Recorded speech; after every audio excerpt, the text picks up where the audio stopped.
The poem Anthem for Doomed Youth solemnly discusses the military death of soldiers by showing how they do not receive traditional burial rituals.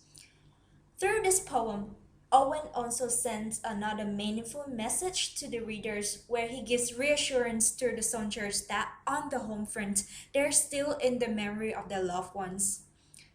Owen expresses his remembrance, grief, and disgust for the loss of life through the juxtaposition of a holy funeral and horrific surroundings of war, where most soldiers are killed, which invites the readers to undergo the haunting experience in order to gain the compassion and sympathy.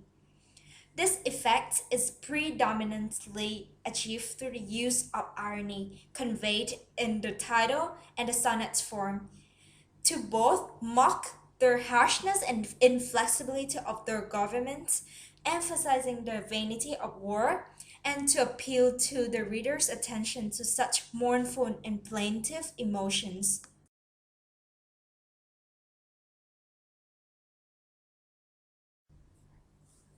By employing the sonnet's form for the structure of this poem, Owen introduces a touch of irony because sonnets is conventionally used to express unattainable love or praise.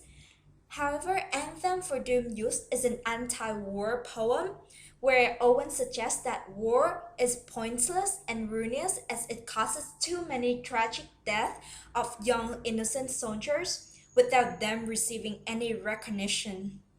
It is ironic how the diction anthem is supposed to demonstrate affection and pride for homeland, but in fact, the government does not deserve such respect since many young soldiers are constantly sent to the front, which means they are unlikely to get back due to the violent nature of war.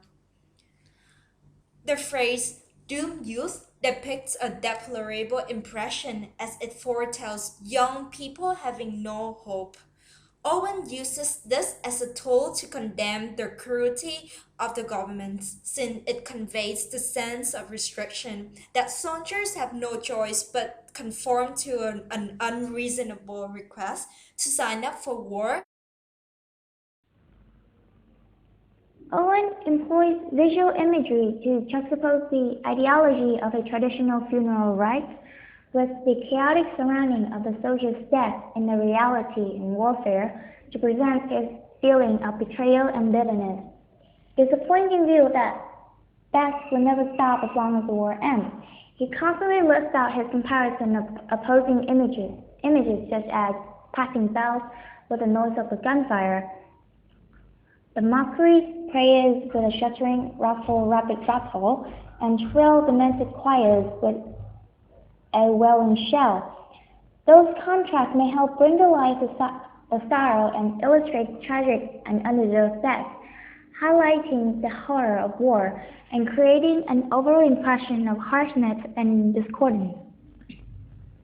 It is pointed out when the poet replaces the usual pleasant and harmonious meaning of the choir into the discordant cacophony of shrill.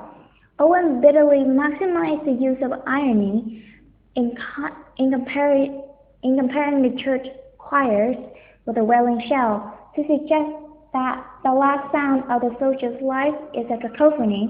This arouses the reader's pity for the young generation and enhances the mockery of how this country and thoughtless government grieve about the loss of life, very meaningless and very indifferent.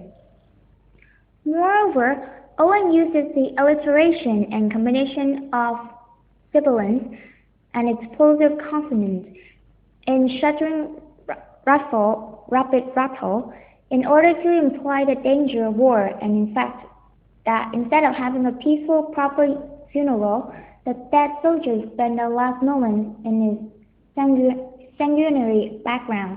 The T sound represents the frequent of short and continuous bullets shot were rapid, unsettling. The R sound imitates this endless bombing. The contrast oral devices set the tone for Owen for accuse the harshness and war and the selfish intention of the government authority in abusing youth. Plus, Owen uses the word shuddering initially to imitate the gun. However, it can be interpreted as a human choking the word, meaning that their voice cannot be heard. No matter how much they are exploited, this helps further emphasize the idea of the soldiers being dehumanized by the government and the war. They die, meaning that those prayers are the weapons that kill them. Repeatedly, the inadequate contrast of the religion's funeral rites in its mass death is noted. The prayers and bells that usually suffice are nothing but mockeries to the soldiers. The guns and shells built together to create as the atmosphere of the battle. The constant appearance and use of personification within the poem may imply the idea that gun even has more power than the soldiers. In warfare, human has lost their power, their morality, and their heart. Therefore, the increasing massive death in the battle may easily become forgettable and worthless. Moving on to the sextet, this serves as a response to all questions presented in the octet. There is a change in line 9 of the sextet, the volta, as it turned away from the horrible nature of war. Instead, focus on the fact that although the soldiers are sacrificing their lives for the country without being acknowledged, there are still people on the home front remembering, loving, and mourning for their loss. Through the use of irony and comparison, the theme of remembrance, the sextet brings a response to this octet that although those soldiers are dying far away in the battlefield, memories and love for them will always be in the hearts of the family and home front. The irony of candles with holy glimmer, Paul with girls' brows, flowers and patient minds may suggest a replacement for what is missing in a proper funeral. Candle, pole, and flower are concrete objects that are used to symbolize the respect and holistic meaning of the love, warmth, light for the loved ones in the family to the death members in war.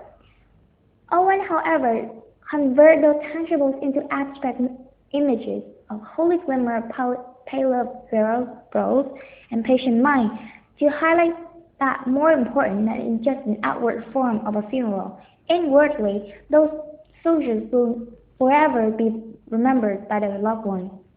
Those images are abstract, but could insinuate that the love and the memories about those soldiers can become immeasurable, meaning that more or less petite or immense, those young boys shall be remembered.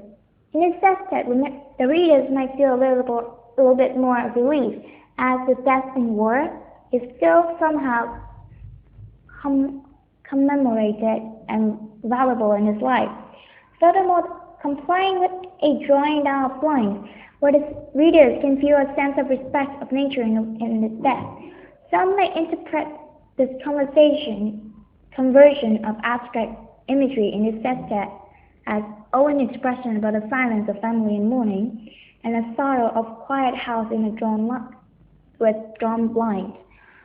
Therefore, by comparing and replacing the fitting funeral in the reality of war, the poet may mean to question the sufficiency of religion to provide solace in such brutality, that even though war may dehumanize the value of human, but the tight connection between family members and lovers is unbreakable, that the memories about them could never be fading away completely. The overall structure of this poem is set in a question and answer format, where the octet poses the question and the sextet answers. Within each stanza, Owen also uses this idea of a call of response, where he starts off the sextet and octave with a question. The first line of the octet, "What passing bells for these who die as cattle?" is Owen's rhetorical questioning of the government for allowing the mindless slaughter of men and by paralleling them to animals. His bitterness is reflected towards this loss of life and is answered with a more honest and truthful solution to these deaths in the next stanza.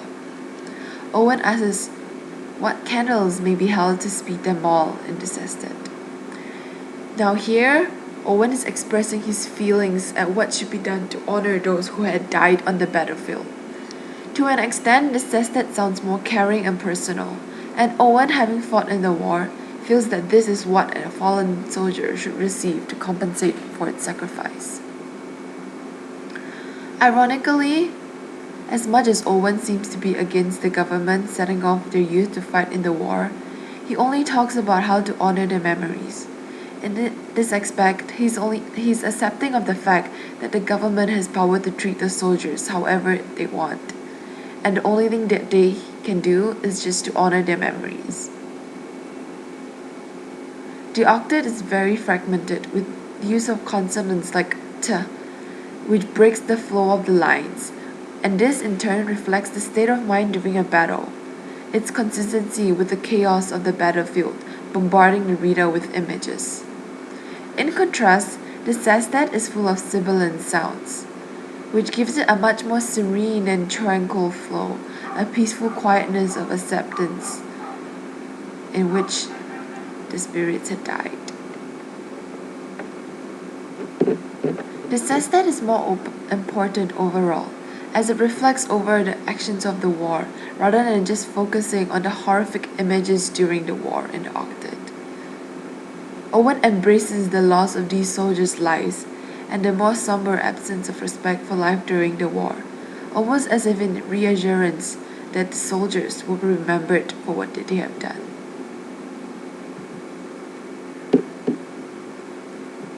In conclusion, Owen uses the structure and imagery to express his grievances at the immense loss of life and loss of respect for soldiers.